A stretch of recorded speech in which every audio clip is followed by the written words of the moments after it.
Esto es Divina Comedia. La Argentina se prepara para recibir el viernes a la noche, sábado temprano, al presidente de China, Xi Jinping. Es una visita muy importante que sigue a la que acaba de hacer el presidente Putin, el presidente de Rusia. La Argentina está intentando reubicarse en el escenario internacional en un contexto desfavorable, el que se le presenta a la Argentina en los mercados financieros después en pleno proceso de pulseada con los fondos buitres por la deuda en default. Jinping viene a la Argentina. Xi viene desde Brasil, donde está participando en Fortaleza de la cumbre de los BRICS. Se apagó la fiebre mundialista en Brasil, pero empieza otra fiebre, que es la fiebre de los poderosos emergentes. De los poderosos emergentes, Walter, y son, además de que son poderosos emergentes, son los poderosos emergentes que tiran del carro, un carro que ha favorecido a la economía argentina en los últimos 10 años, porque precisamente el crecimiento de estas economías ha sido en parte lo que ha provocado el famoso viento de cola que ha favorecido a la Argentina. Por lo tanto, esta visita, tanto la visita de Putin como la visita ahora del presidente chino, tienen este correlato de que representan a economías muy grandes, las economías más dinámicas tal vez del mundo, y que han tenido un impacto y van a seguir teniendo un impacto favorable sobre la economía argentina. China es una economía que, además de ser la segunda en tamaño en el mundo, tiene la segunda población en el mundo, es el segundo socio comercial hoy de la Argentina. Es un país que tiene, su Banco Central tiene 4 billones de dólares de reserva. Es decir, es una cifra astronómica. Sí, astronómica. Es el país que tiene más reservas en todo el mundo. Este es el significado económico, si se quiere, cuando la presidenta esté tete-a-tete con su par chino. La pregunta es si hay una expectativa desmesurada en la Argentina por la visita de Xi, como ocurrió hace 10 años con la visita de Hu Jintao también en Argentina. Lo había precedido Néstor Kirchner en una visita a Beijing. Sí, sí, también lo que habría que ver con el invitado que vamos hoy tener acá con Walter es cómo se ve del otro lado, ¿no? Es decir, China tiene esta visita que hace el presidente chino en Argentina, no es solamente acá en la Argentina, sino es en el marco de una gira regional y un interés que tiene China sobre la región, no sobre la Argentina. Entonces habría que también tener en cuenta Pero ha vuelto la expectativa sobre la posibilidad de una inyección de inversiones masiva de China en Argentina, que era la que ya expectativa que se había formado una década atrás.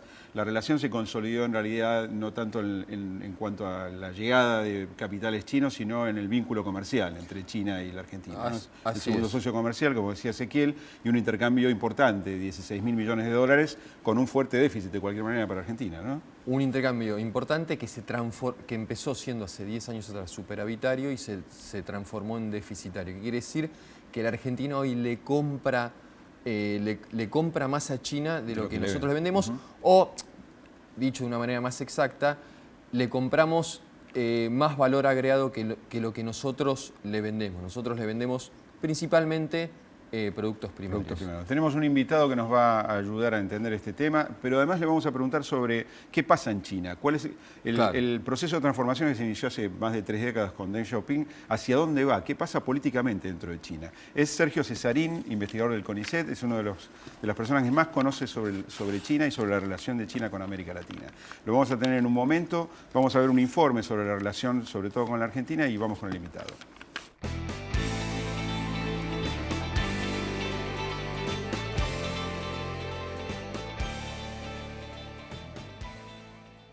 La Argentina y la República Popular China establecieron relaciones diplomáticas en febrero de 1972. Desde los primeros acuerdos de cooperación económica con la dictadura militar, recién iniciado el proceso de reformas económicas en Beijing, hasta la diversificación de la agenda bilateral en los 90 y el rol de la economía china en el proceso de recuperación post-crisis de 2001. Esta semana el presidente Xi Jinping emprende su primera visita a la Argentina tras su paso por la cumbre de los BRICS en Fortaleza.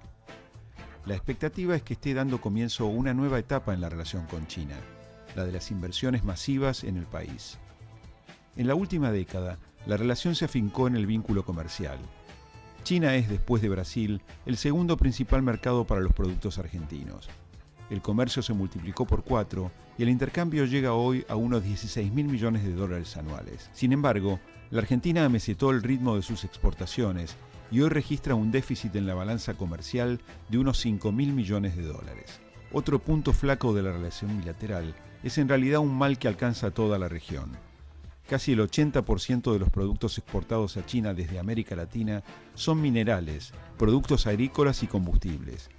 Los analistas advierten que América Latina debería coordinar e integrar sus intereses ante la llegada de China a la región. Xi vendrá con una agenda robusta. Incluye la firma de acuerdos económicos que podría derivar en inversiones potenciales por más de 10.000 millones de dólares. El interés está puesto en el reequipamiento del ramal Belgrano-Cargas y la construcción de las represas hidroeléctricas de Santa Cruz y de la central hidroeléctrica Chigüí-2 I en Neuquén. El presidente de China llegará con una comitiva de casi 150 empresarios y altas autoridades de los bancos involucrados en el financiamiento de los proyectos de inversión. China inició su histórico proceso de reformas en 1978, con Deng Xiaoping. Su gran apuesta fue reformular la economía introduciendo elementos de mercado, reteniendo al mismo tiempo el control político por el Partido Comunista. La transformación de China, según los especialistas, es el acontecimiento central del recién iniciado siglo XXI. Hoy se habla en el país del establecimiento de una relación estratégica con China. ¿Sabrá la Argentina aprovechar la oportunidad?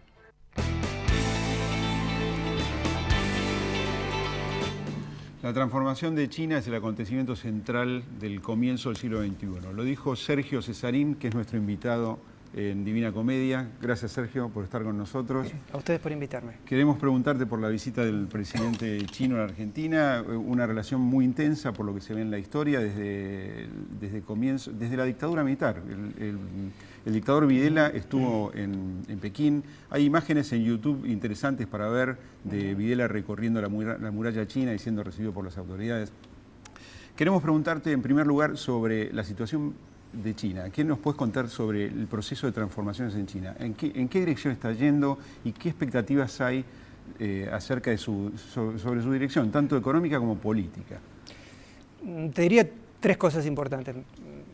Primero, que el proceso continúa, o sea que no es una secuencia que comenzó a fin del 78 y todavía perdura en términos de reforma, política de puertas abiertas, inserción internacional a nivel político, económico, o sea, es un proceso continuo, secuencial, gradual, progresivo y que ha llevado a China a, como ustedes han leído hace un ratito, estas cifras o esta calidad cuantitativa de sus indicadores que son apabullantes.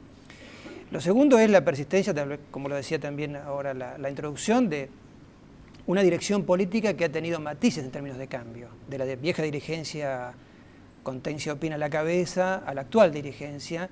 Hay datos interesantes. Por ejemplo, el perfil del presidente Xi es un perfil muy interesante, porque es un hombre respetado en la comunidad de negocios a nivel internacional. Es un hombre que tiene una visión muy promercado de las cosas y obviamente es un hombre que refrenda de alguna manera este sendero de apertura que China está recorriendo. No hay más líderes carismáticos en China. No, de Mao para no, acá, ¿no? Es una gran reforma política y es un dato de la China de hoy. Simbólicamente, China hoy ofrece una dirección más, o un liderazgo más de tipo colectivo, en el que el presidente es el emergente, obviamente, de un conjunto de acuerdos intrapartido, intrafacciones e interfacciones, ¿no? Aquellas más conservadoras y más de centro-izquierda y aquellas que son más aperturistas y más libre o más pro-mercado, que también existen dentro del Partido Comunista. Entonces sí, es la expresión o el resumen de esas dos vertientes. Y la tercera es que, bueno, en términos de lo que significa el ejercicio de diplomacia presidencial, la movilización de recursos y capacidades como Estado, como actor global, bueno, él expresa de alguna manera esta movilización tan grande de los equilibrios globales que China está llevando a cabo en todos los terrenos, porque a nivel político, obviamente, a nivel económico, a nivel tecnológico, a nivel financiero, se están produciendo una serie de mutaciones y de cambios muy profundos y China es, digamos así, si vale la pena decirlo, si es correcto decirlo, mejor dicho, es como la gran fuerza motora de esos cambios, ¿no? Un poco estamos hablando sobre esta cuestión. Entonces, creo que ahí hay elementos de continuidad, de persistencia, y nada augura que en el caso de China, aun cuando haya estas variaciones dentro de las líneas internas del partido y haya ciertos remesones, nada augura de que haya una reversión de las reformas o de que el proceso de reformas y de apertura se detenga. Por el contrario, profundización, ampliación. Y termino con esto. ¿Qué etapa de las reformas se está atravesando China? Bueno, la dirigencia china desde hace unos años postula un cambio cualitativo en el modelo, en la estrategia de crecimiento y en el modelo de desarrollo.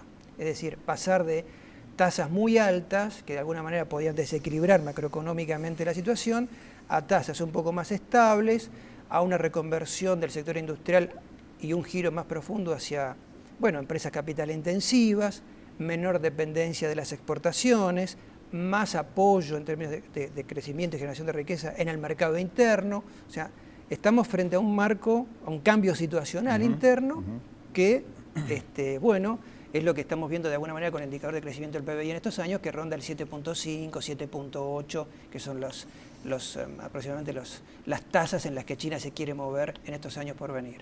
Sergio, una pregunta. ¿Está claro qué planes tiene China para con Argentina? Dado este contexto que vos señalaste de este proceso, ¿cuáles son los planes que tiene el gobierno chino para con Argentina? Yo creo que la Argentina es una pieza más dentro de un gran plan. Primero, el gran plan es el plan, como te digo, del crecimiento, el desarrollo y la expansión del poder chino en el mundo, de alguna manera ganar cada vez más espacio de influencia en términos globales, que es lo que estamos viendo. Es el gran proceso a nivel del sistema internacional. Dentro de esa gran estrategia, que eso hay, como digamos, subestrategias. Hay una estrategia de vinculación, obviamente hay una línea de relación importante con Estados Unidos, hay una estrategia, una línea de vinculación muy clara respecto a Rusia, hay una estrategia que además está documentada y escrita, esto quiero decir, no es algo que está imaginado, escrita, documentada, una estrategia de vinculación para con los países del sudeste de Asia. Sabemos que China está en un gran proceso de inserción y de integración en Asia Oriental. Liderándolo, ¿no? Claro, claro. Y hay una estrategia también de China, imaginada, pensada, diseñada y escrita, documentada hacia América Latina. Dentro de esa gran estrategia hacia América Latina, somos una parte más como un país caracterizado por lo que los chinos conocen desde hace muchísimos años, de la década del 50, un país con grandes activos en recursos naturales, materias primas, tierras ricas y, bueno, hay un dispositivo geoeconómico, digamos, regional y local muy proclive, muy positivo, muy funcional a esta estrategia de crecimiento y desarrollo de largo plazo. Porque esto tenemos que verlo nosotros los argentinos, no como una secuencia puntual y coyuntural, sino como un plan, que como te digo sí lo hay, de largo plazo. Entonces la Argentina ocupa ahí un lugar destacado.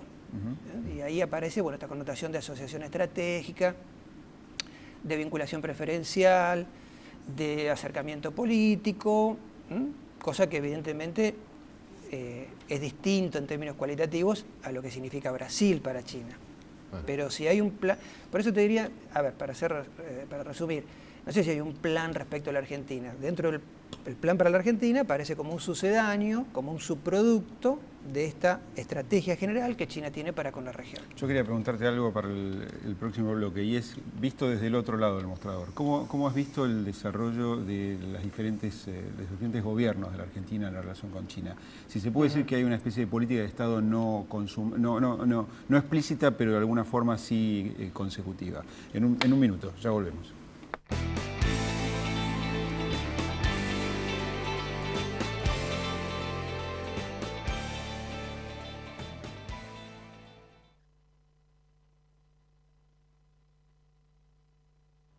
Vení, jugá, divertite. Aquí todos los días son especiales. En los casinos de la provincia de Córdoba, la diversión está asegurada.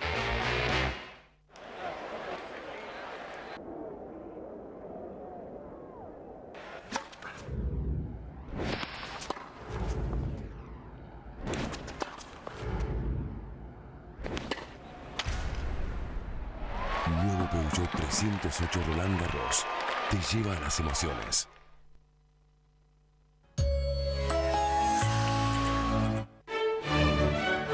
Después de 20 años, Marianela Núñez vuelve a San Martín. La primera bailarina del Royal Ballet de Londres brindará una gala solidaria el 16 de agosto en la Sociedad Alemana de Villa Ballester, Avenida Juan Manuel de Rosas y 9 de julio. Vení a disfrutar con toda tu familia de una de las mejores bailarinas clásicas del mundo en un espectáculo de nivel internacional. Entrada libre y gratuita. Organiza Municipalidad de San Martín. Créditos Pymes. ¿Sabías que el crédito que tu pyme necesita está en el Banco Ciudad? 0822 20400. Ya conoces tu ciudad, ahora conoce tu banco. Banco Ciudad, te quiere ver crecer. Ciruelo, el señor de los dragones, presenta Arte Dragón 2014. Del 17 de julio al 28 de septiembre, Ciudad Cultural Conex. Auspicia Vorterix. Nuevas patrullas inteligentes se suman a nuestro sistema municipal de prevención y protección. Estos móviles complementan a las más de 400 cámaras de la red de monitoreo urbano de nuestra ciudad, aportando a la prevención y control del delito en todos los barrios. Además, inauguramos un nuevo centro de monitoreo para administrar las más de 100 cámaras instaladas en las delegaciones de la zona norte de nuestra ciudad. Sistema Municipal de Prevención y Protección. En una ciudad segura vivimos mejor. Municipalidad de La Plata. ¿Conoces el botón de alerta? Es la nueva aplicación gratuita de Provincia Seguros. Con solo pulsar un botón, envías al instante múltiples alertas de seguridad con la dirección exacta en la que te encontrás. Nos interesa tu seguridad. Buenos Aires, activa como nunca. Gobernación Daniel Scioli. Brown, pasado, presente y futuro.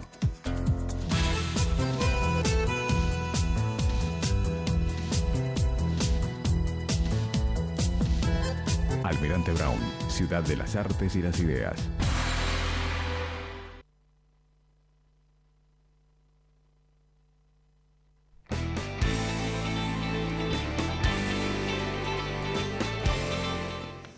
Estamos con Sergio Cesarín, investigador del CONICET, hablando de la relación argentina con el gigante asiático, con China. Sergio, quedó una pregunta pendiente y tiene que ver con el papel de la Argentina. ¿Cómo manejó la Argentina la relación con China? ¿Cuál fue la agenda en los últimos gobiernos? Da la impresión de que hay una continuidad porque todos los presidentes se preocuparon y procuraron viajar por lo menos a China, desde, como decíamos, Videla en adelante, ¿no? Creo que es correcto tu enfoque. Me parece que hay una secuencia de continuidad, de profundización de las relaciones. Obviamente que hay un aspecto de ausencia de ideología en todo esto, ¿no es cierto? Ha habido, creo que de las dos partes, mucho pragmatismo y mucho realismo, digamos, ¿no? La Argentina, como bien dijiste al principio, el primer presidente, entre comillas, que visitó China fue un presidente de facto. Luego Alfonsín visitó China, firmando acuerdos. China dio una gran y cálida bienvenida a todo ese gesto de la Argentina, agrícola, rica, a una China que recién empezaba las reformas, en el año 85. Luego sucesivos gobiernos, también hubo visitas presidenciales de ambas partes, o sea, la relación se ha ido construyendo mutuamente, tanto de China como de Argentina, y nosotros, evidentemente, viendo cada vez más en China un socio estratégico desde el punto de vista económico-comercial cada vez más importante. Entonces, diría que ahí yo tiendo a ver muchos elementos de política de Estado. Porque no solamente la política de los ejecutivos, el poder ejecutivo, me parece que también hay muy buena interrelación a nivel de poderes legislativos, hay intercambios a nivel de poder judicial, hay una dinámica de actores subnacionales también en términos de intercambio muy rica, o sea, provincias argentinas, provincias chinas, municipios argentinos con municipios chinos, actores sociales que muy dinámicamente se han ido sumando, obviamente los empresarios, el sector académico a través del intercambio cultural, el intercambio en términos de formación de profesionales. Entonces yo creo que ahí ha habido desde ambas partes un deseo y una aspiración de construir una relación cada vez más estrecha, y en ese sentido, repito, tiendo a verlo positivamente del lado argentino, ¿no? Como decir, acercarnos. Hay indicadores también muy concretos de medidas concretas que hemos tomado, más allá de los acuerdos económicos comerciales. Recordemos que hace varios años teníamos solamente una representación diplomática en Beijing, y hoy si uno mira un poco la estructura de promoción comercial de la Argentina, tenemos una embajada, un centro de promoción comercial en Shanghái y un centro de promoción comercial en Guangzhou, en Cantón. Entonces, me parece que también es una señal muy fuerte y un indicador muy fuerte que la Argentina obviamente ha querido insertarse y aspira a tener una mayor interdependencia económica con China. ¿Qué posibilidad le ves a China sobre el rol que tenga en esta reunión de los BRICS que va a suceder en Fortaleza en estos días? ¿Ahí qué se juega China? Yo creo que ahí hay señales interesantes para ver. Primero, que China representa, no sé si más de la mitad del PBI del BRIC, porque digamos que es el gran actor económico, ¿no es cierto? Y segundo, me parece que la reunión de Fortaleza se da en un tiempo y una oportunidad muy particular, ¿no? Esto que siempre decimos los chinos, ¿no? Tiempo, oportunidad, crisis. Acerca a Rusia, y a China vienen de un gran acuerdo de provisión energético. Excepcional, ¿no? Excepcional, claro. Vienen de negociaciones bilaterales muy profundas por el tema de las crisis que hemos tenido, tanto en Ucrania como en Siria. O sea, están como juntos dos grandes poderes del mundo emergente, con alta representatividad política, dejando de lado lo económico, y que de alguna manera me parece que están mostrando también un poquito esta faceta de contrapoderes que a veces este tipo de reuniones quiere señalar.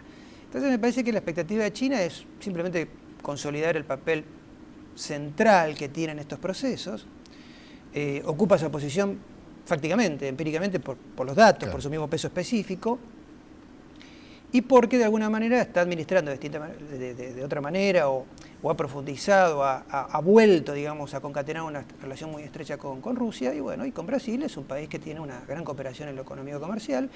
Brasil es un país que tiene superávit comercial con China, porque es un socio muy importante, y son países que tienen un juego, o desean desarrollar un juego a nivel global, como actores que se consideran potencias regionales con juego global, y en este sentido China admite, impulsa de alguna manera y permite ese juego, ¿no? Entonces, me parece que la posición relativa de China, uno tendría que verla en ese contexto, con este tipo de factores en juego. Sergio, ¿cómo es el rol de Estados Unidos en relación al ingreso de China abiertamente en América Latina? ¿Es un rol, es una participación que ha sido consensuada con Estados Unidos, entre Beijing y Washington?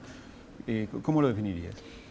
Diría que es un juego de admisibilidad, es decir, Estados Unidos, y esto ha sido incluso dicho por el presidente Obama y los think tanks americanos, hay mucho escrito sobre esta cuestión, de alguna manera reconocen evidentemente el ascenso de China, la emergencia de China o el reemerger del poder chino, si uno lo ve en términos históricos, ¿no? Y al mismo tiempo la degradación del poder norteamericano, ¿no? Y claro, algunos lo ven como la degradación del poder americano, otros complejizan un poquito más la ecuación, la degradación del poder atlántico, del eje Europa o Estados Unidos. Bueno, y en ese reemerger chino hay, bueno, búsqueda de nuevos, hay cesión de espacios y por contrapartida otro poder ocupa espacios. En América Latina hay factores que son proclives a ocupar nuevos espacios por parte de un actor extrarregional como China. A ver, somos países generalmente críticos del accionar de los Estados Unidos como hegemonio hemisférico. Gobiernos con un perfil más contestatario respecto a los Estados Unidos, hemos rechazado un acuerdo de comercio que consideramos no ventajoso para la región, hemos sido en algunas ocasiones sometidos a restricciones crediticias que han ocasionado graves desequilibrios económicos, es decir, a un conjunto de imposiciones que China a priorísticamente no nos propone o no nos impone como a priori para desarrollar vínculos. Entonces, este tipo de situación ha hecho que obviamente miremos con más atención a China y los beneficios que se pueden derivar de una cooperación política y económica más estrecha. Entonces, en ese sentido, y es correcto lo que decís, Estados Unidos lo asume, China compite de alguna manera con Estados Unidos en la región, así como los Estados Unidos también compiten con China, y por todo un proceso mucho más complejo tal vez hacia futuro, con China en el este de Asia. Claro. Porque este cambio de prioridades de los Estados Unidos hacia el este de Asia tiene un porqué, y ese porqué es China. Última pregunta. ¿Qué está pasando? Casi nos estamos... Sí, nos vamos a ir con China. ¿Qué está pasando políticamente en China? La tensión entre las reformas económicas y la falta de transformaciones políticas. Esa es una cuestión que nunca salió de agenda. Está siempre en la agenda, podrá ocupar un lugar importante como tal vez lo ocupó a mediados de los 80 hasta fines de los 80 y después prácticamente desapareció. Pero no es algo que no cede y algo que me parece los dirigentes chinos piensan muy bien y consideran muy bien. ¿Qué quiero decir? No desapareció de la agenda, está en la agenda. No tenemos que imaginar, me parece a mí, una China democrática a la occidental o la americana. No ese es el modelo, pero sí me parece que hay elementos de reforma política programados, pausados y secuenciales típicos de un país que, recordemos, tiene una altísima densidad sociocultural y tradiciones políticas milenarias. Claro. Modificar esa cultura política no lleva a lo mejor 10 o 20 años, lleva muchas más décadas. Esa es la expectativa que muchos en China tienen, por supuesto, dirigentes políticos, sociales, intelectuales, y yo creo que también dentro del partido eso está. Hoy las reformas económicas priman y están en segundo lugar las políticas. Gracias, Sergio, un placer tenerte. A ustedes, gracias a ustedes. Vamos a ir a Anatomía un instante en el cierre del programa.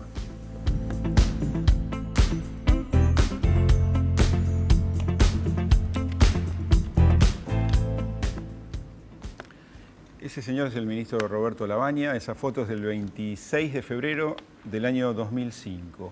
Es un despacho del entonces ministro de Economía bastante desangelado para el momento que estaba viviendo. Argentina estaba cerrando el primer canje de deuda por 81.000 y pico de millones de dólares. Sí. Había tenido una aceptación de un 70 y pico por ciento, que llegaría al 90 y tantos 5 años más tarde con la segunda reapertura del canje. Claro. Ese fue el primer canje, como decía Walter, 76% de aceptación. Lavagna ese año fue elegido por la revista Emerging Markets como el mejor ministro de Economía del mundo. Notable. Estamos hablando de hace... Y publicado por medios como Financial Times. Claro, otros, ¿no? Como el Financial Times, hace 9 años atrás. Ese fue el primer canje, el primer canje de deuda, al cual Néstor Kirchner, que ahí estamos viendo una foto, le había... También del mismo día, Kirchner en la Casa de Gobierno el mismo día. Néstor Kirchner, hay que recordar que fue el principal tema de agenda, tal vez, o uno de los principales temas de agenda de la primera etapa del gobierno de Néstor Kirchner fue precisamente la reestructuración de la deuda, sacar a la Argentina del default, ¿no? Sí. Hoy, 9 años después, todavía estamos con el mismo tema, ¿no? Kirchner había calificado esa negociación como la más importante de la historia mundial. Bueno, hoy estamos volviendo a negociar. Quedó un 8%. Afuera. Afuera. Nos vemos la semana que viene. Gracias.